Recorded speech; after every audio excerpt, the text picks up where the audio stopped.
There was a famous player who practiced so slowly you couldn't even recognize his music, and it made him one of the fastest players alive. You can practice for hours and the hard stuff still feels impossible. That's because speed doesn't come from speed. It comes from something most players ignore. I'll show you 3 simple changes that fix it, and the last one's in a place you'd never expect. But first, what if playing slower could make you faster than you ever thought possible?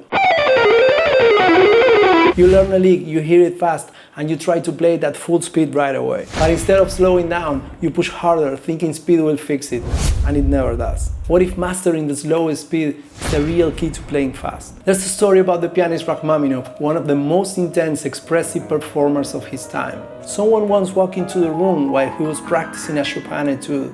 At first, they couldn't even tell what piece it was, because Rachmaninoff was playing it so slowly they didn't recognize the melody until a full minute had gone by. You could almost feel the patience behind every note, the kind of patience most players skip right past. And this wasn't a warm-up, this is how he practiced, because he knew that when it's time to play at speed, the only thing keeping it together is what you build slowly. But how slow is slow enough? Let's say you want to practice a fast picking round like this. First, identify the pattern.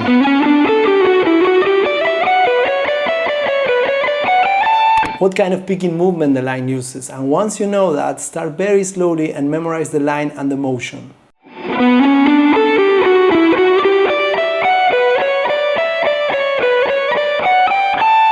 And play it at the slowest speed possible, to the point where it's barely recognizable. Do it a few times until you feel comfortable playing it that slow. Then you can gradually start increasing the speed, and only speed up if you can play the whole thing without mistakes.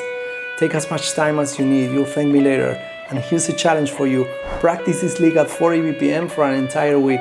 And please leave a comment, I like to hear what you think about practicing this way. So do fast licks actually require this kind of process before you can play them at full speed? Here's the thing, even if you master slow practice, you could still waste years unless you fix this next mistake.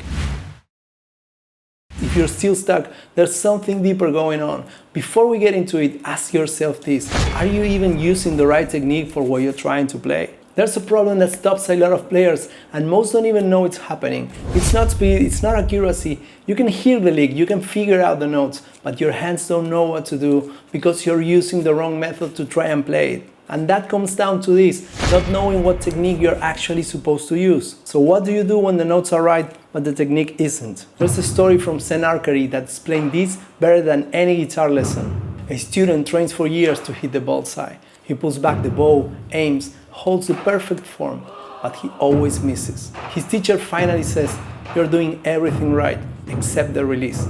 You don't fire the arrow, you let the shot happen." That was the missing piece. No more strength, no more effort, just a different motion. What if your technique isn't wrong? It's just not the one you need for that lick.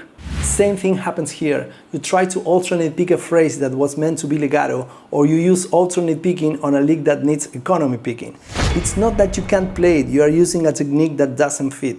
Type "that's me" in the comments if you are going through this. Nowadays, when you want to learn someone else's solo, you just look it up on YouTube and you see exactly what technique they are using. But when it comes to your own playing, your own ideas, it's a different story. Let me show you an example.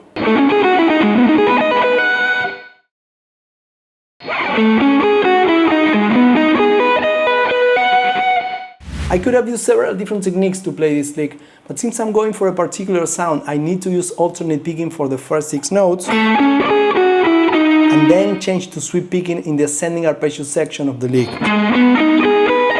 And then a legato, and I end the lick with the top note.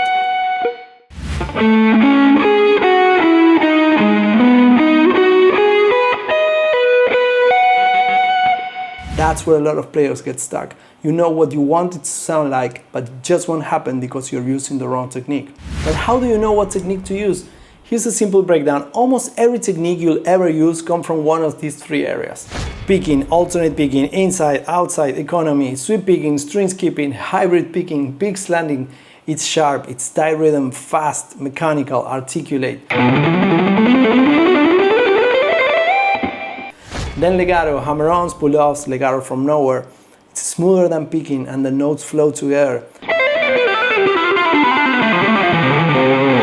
And tapping, 2-hand, single finger, tap slides. It's more percussive and rhythm forward.